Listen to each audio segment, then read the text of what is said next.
So you would take a bridging facility, simple bridging facility to acquire it. Once your planning consent comes in, we would then look to convert or change that bridging facility into some sort of development facility. So how we tackle that is we take two scenarios with the client.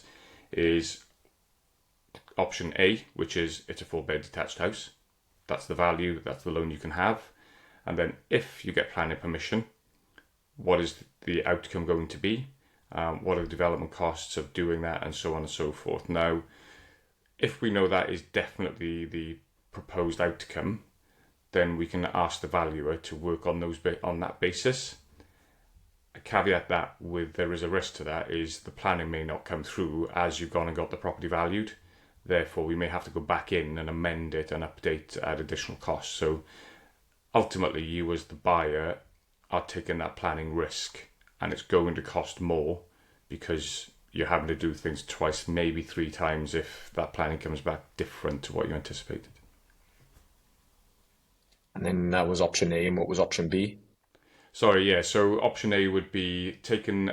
So we would firstly go on what we know, which is buying the asset, the property, just as a 4-bed detached house.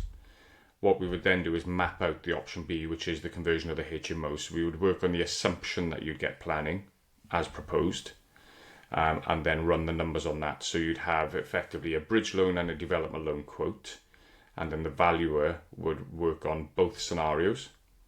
As I say, but the danger is there that scenario B doesn't materialise as you think, and therefore you have to go back into planning, change it, the valuation will have to change then, and so on and so forth.